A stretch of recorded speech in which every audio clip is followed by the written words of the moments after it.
Time no longer. Chapter 3, Part C, 7 Churches. Our next church, the sixth church, encompasses the shortest time frame of any of the churches. Interestingly, all 7 of these churches are named for cities in Asia Minor, or what is now known as the country of Turkey. They are all within a 200-mile radius of one another. Once again, we see an example of God's order and purpose. His is an orderly universe, and his descriptions are exhaustive yet simple. Everyone knew of these cities in John's day, and he also used the perfect number of 7 to describe his church. He had sent his 7 spirits and 7 stars, or chosen angels, to help his believers overcome insurmountable odds. They were to carry his message through the extremely difficult time of the Reformation and keep it intact. Love the Lord with all thy heart and love thy neighbor. How far had the mainstream church fallen away from this path? Many leaders were willing to murder for their own gain. The powers that be in the church were blatantly breaking the laws of God, and the grassroots spirit was calling them on it. How very, very sad these facts are, and yet this mentality continues in many circles today. Philadelphia begins as the time of the end begins in 1798 and continues for only a relatively short period until the books of heaven are opened and the great judgment of God begins in 1844. John first mentions the key of David in Revelation 3:7. The one who has this key is able to open doors that no man can shut and close doors that no man can open. Later in this book, this key will again assume a prominent role. It will be used at the time of the end, beginning in 1798 A.D. The French General Berthier, commanded by Napoleon, took the Pope captive on February 20, 1798. Pope Pius VI died in exile in France in 1799. The time of the end had begun. By the year 1800, only 1 year later, a new pope was elected. The grave wound inflicted by Napoleon was already in the healing process. In 1801, Napoleon and Pope Pius VII signed the Concordat of 1801, restoring the Church in his empire as an active body. This decree maintained that no ruler was subject to the Pope and that the General Church Council superseded the Pope as well. God's description of the little church of Philadelphia sounds appropriately like a divine sigh of relief. Even the Creator had to work very hard to find the faithful few who could keep the true Christian flame alive. With a 1260-year period of trial after trial and attack after vicious attack, but the flame burned on.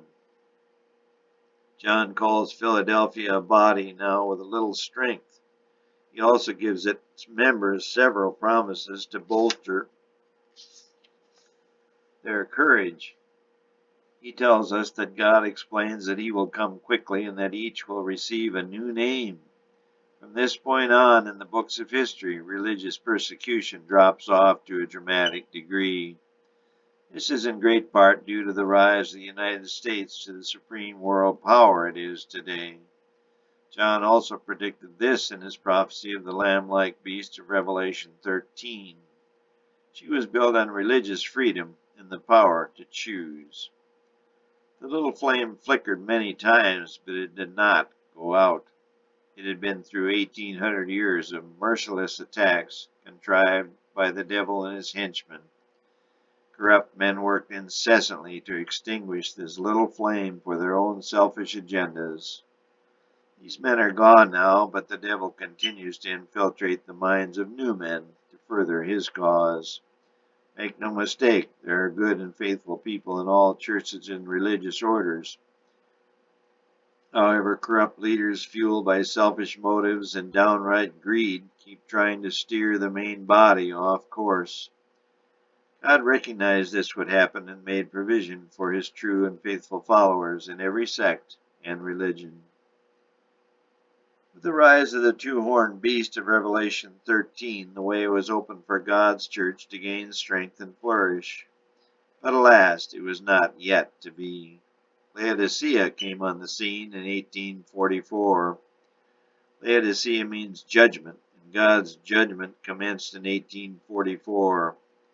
Daniel 8:14 attests to this fact. Unto 2,300 days, then shall the sanctuary be cleansed. God's church, now referred to as Laodicea, remains lukewarm. Despite the knowledge of this judgment and the impending end of our world, this church is rich and increased with goods, yet it remains wretched and blind. God urges its members to buy only fine gold, white raiment, and eye salve to enable them to see the way of right living and truth. Love of power runs like an evil thread in all churches to one degree or another. This vice remains the most difficult of all to overcome. Lucifer remains the prime example. He had everything. The human mind cannot imagine what heaven is like, but we get a little glimpse from John's descriptions. I was told of heaven's streets of pure clear gold when I was very young, but to this day I cannot comprehend what clear gold will look like.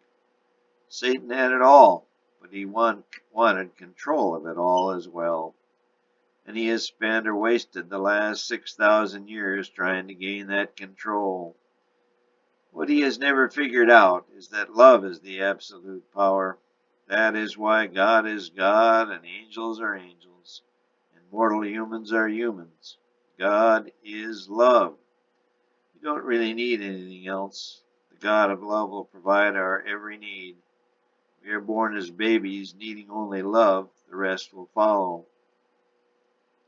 The quest for power, championed by the devil himself, has been planted in the vulnerable mind of man. This quest has led mankind down the awful path to the brink of total and complete destruction, from which man will never retreat of his own accord. He that hath an ear, let him hear what the Spirit saith unto the churches. Revelation 3:22.